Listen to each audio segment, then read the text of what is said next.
And here with reaction is Republican Congresswoman Sheri, the U.S. representative of South Carolina's 3rd Congressional District. Congresswoman, thank you for your time today.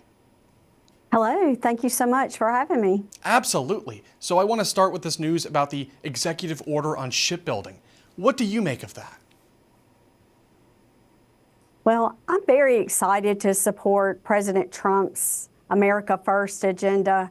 And as a member of the military and as, the representative for South Carolina's 3rd Congressional District, who has strong support for their veterans, I'm excited about this. And I think it's going to boost up not only our economy and our manufacturing, but also it's going to support our military. Absolutely. Now, just looking down the line, what do you think will be some of those bigger impacts, not just in terms of that, like you just mentioned, but also in terms of combating China's grip on the global shipping industry? Well, as you may already know, I'm on the Science, Space, and Technology Committee, and I also serve on Homeland Security and Foreign Affairs. So this is an area that impacts all of my committees, and I think it's important that America remains strong, and I think President Trump is making good decisions to ensure that that's exactly what happens. Okay. And speaking of, I have to ask about this historic budget bill, this blueprint that's been passed just today in Congress. What do you think of that situation? Well, I think it's the next step in what needs to take place so that we can get to work on the reconciliation and make the necessary cuts and work together to support President Trump's agenda. Absolutely. And of course, this is what the American people voted for. So promises made, promises kept. But at the same time, this issue of taxation is so critical to our country's founding. So I think we're kind of having a full circle moment here, coming back to our roots as a country, serving the people, not this bloated bureaucratic monster in Washington, D.C. And that brings me to something that you've been working on called the Fighter Act. What can you tell us about that legislation? Well, thank you for bringing that up. It is important. The Fighter Act is going to support our military, the men and women in uniform that sacrifice on a daily basis. It's going to help them by cutting their federal taxes. And I think this is important, not just as a policy standpoint, but it shows support, and it lets our military members know that we're behind them. You know, I've deployed and I've seen firsthand not only the sacrifices, but the strain placed on individuals, men and women and their families. And I think it's the very least that we can do in holding them up and showing our support. I completely agree. As a civilian, I'm extremely grateful, and I think a lot of people in this country, they understand just in the abstract, but they don't really know the sacrifices, the work that goes into it, and the stress and strain, not only on service members, but also on their friends, their family, their children, you name it. So I think anything that we can do to make their lives better and to protect those who protect us and the homeland is a slam dunk, and I really hope that we can get that codified into law, because that should be a no-brainer for this administration and really for anybody in Congress. Absolutely. You know, I have a strong support from veterans in the 3rd District, and it's because I'm passionate about caring for veterans, and I believe this is going to be very successful, and it's going to help a lot of individuals. Okay. Very interesting. I do want to pivot as well now to some other big news coming out of the House today regarding the SAVE Act. This is huge. It's a big step toward fortifying and protecting our elections and making sure that only U.S. citizens are able to vote in them. What can you tell us about the SAVE Act, and what do you think that's really going to mean for America moving forward? Well, first of all, I can't believe we're even having this conversation. I mean, It seems so simple.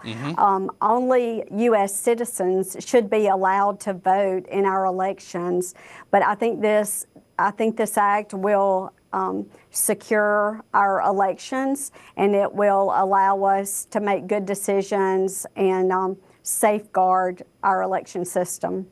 It's interesting, though, you say that, the fact we even have to do this in the first place. And it's also interesting to see some Democrats in Congress opposing it, and they're finding lots of weird arguments to make against it. I genuinely don't understand this resistance, this fierce opposition to what seems to be like basic common sense. So what would you say to people out there who genuinely oppose this SAVE Act? Well, I think it's anti-American if you oppose this act because, number one, I mean, we saw what happened when all these illegal aliens started flooding our borders, and the Biden administration did nothing about that. And we saw the devastation, and it hit very near to home. I mean, just like with the Lake and Raleigh issue, it's devastating. And as a mother, I can't understand anyone not wanting to protect not only our elections, but our communities. Yeah. And I know the people in District 3 of South Carolina support this, and they're behind President Trump's agenda, and we want security. Yes. Yeah. I mean, who doesn't? That's the thing, right? So I do want to ask you then, just on a quick side note, I personally think what Joe Biden and Kamala Harris and Alejandro Mayorkas did to this country by opening the border and therefore opening the floodgates is maybe the worst thing that's ever been done to the American people by one of their own presidents. It's a betrayal. I don't see how it's not treason in terms of the Constitution. And I want to ask you, Congresswoman, do you think we're ever going to see some real accountability for what happened during Biden's years at the southern border?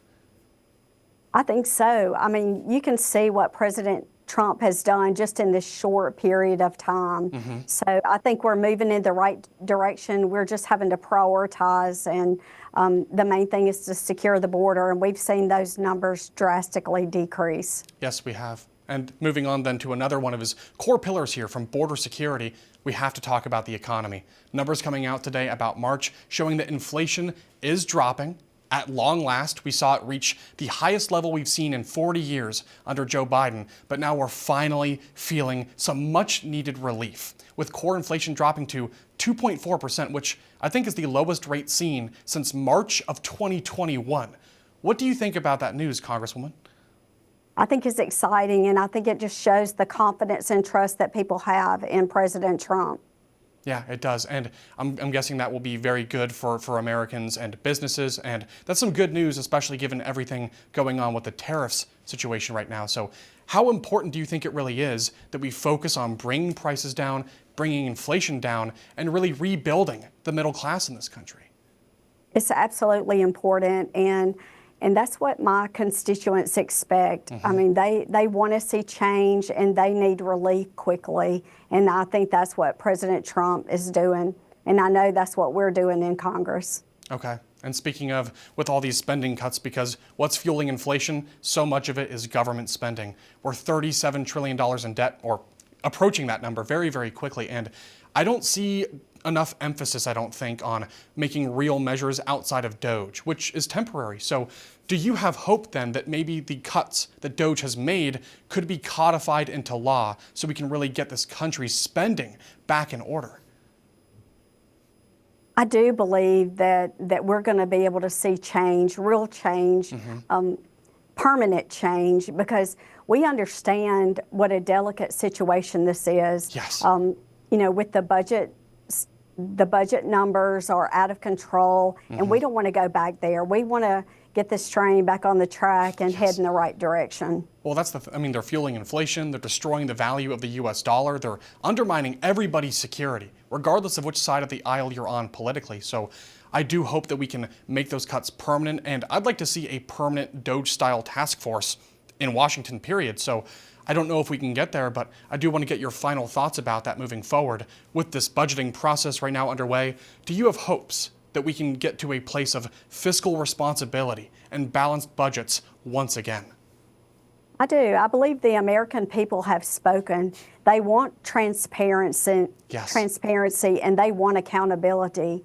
And those changes are taking place right now, and I don't see us going back in the wrong direction. And a lot of Americans, they see these debt numbers and they just can't help but wonder, where is all of the money really going? So to your point about transparency, I think the American people deserve some answers, and immediately.